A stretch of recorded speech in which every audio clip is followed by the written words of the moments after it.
और ये गृहस्थ सामग्रियों के साथ गृहस्थ जीवन में आप प्रवेश कर रहे हैं। इस मंडप में जितनी सामग्रियां रखी गई हैं सब गृहस्थ जीवन से संबंधित है, सभी आप लोगों को कुछ न कुछ संदेश देती हैं। सबसे पहले मंडप गाड़ा जाता है। मंडप बांस का ही क्यों गाड़ते हैं? तमाम अम्बू बम्बू तंबू आते हैं, कायों का गाड़ दे सकते हैं। बांस की विशेषता होती है, बांस सबसे बड़ा वृक्ष माना जाता है, लंबाई में सबसे ज्यादा होता है, लेकिन जब ऊंचाई पर जाता है तो जाने के बाद क्या हो जाता है?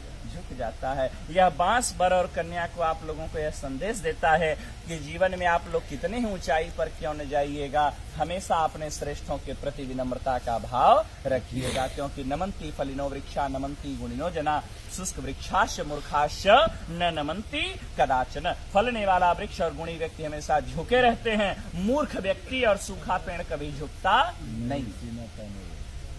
कुछ यहाँ साइंस पढ़ने वाले भी होंगे, हो सकता है 2-4 अक्षर पढ़ लिए हो तो वो सोचेंगे तो पंडित जी का ढकोसला है। साइंस में सिद्ध करता हूं। ये मंडप जो हरे बांस का गाड़ते हैं, हरा बांस जो होता है विद्युत का सुचालक होता है।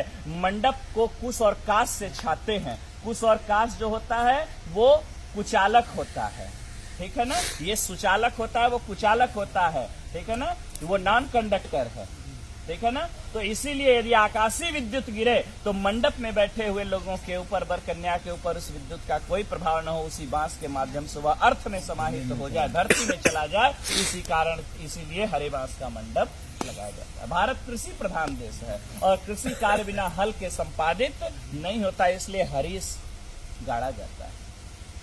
मंडप में ओखली और मूसल पुत्रोत्पत्ति की क्रिया को प्रदर्शित करने के लिए रखा जाता है। सील और लोढ़ा, सील हटा दिया जाता है, लोढ़ा लगाया गया था। अभी आपने लोढ़ा बच्ची के पैर के पास से हटाया। इसका यह भाव है कि हे देवी, ये विपत्ति रूपी पहाड़ है, आपके जीवन में यदि किसी भी प्रकार की कठिनाइयां आती रहेंगी, मैं इसी प्रकार से उसको अपने हाथों से हटाता रहूंगा, मैं आपके मार्ग को प्रशस्त करता रहूंगा, आपको घबराने की आवश्यकता नहीं है। इसके बाद मंडप में रखते हैं चकरी।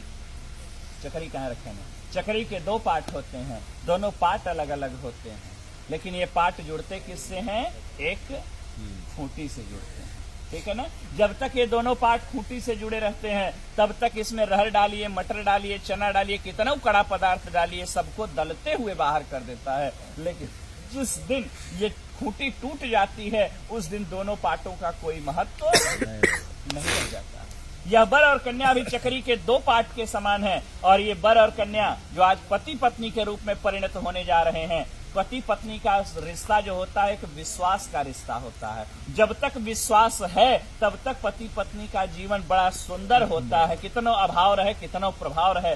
लेकिन जिस दिन विश्वास रूपी खूंटी पति पत्नी के बीच से टूट जाती है उसी दिन से वर और कन्या अर्थात पति और पत्नी का जीवन नारकीय हो जाता।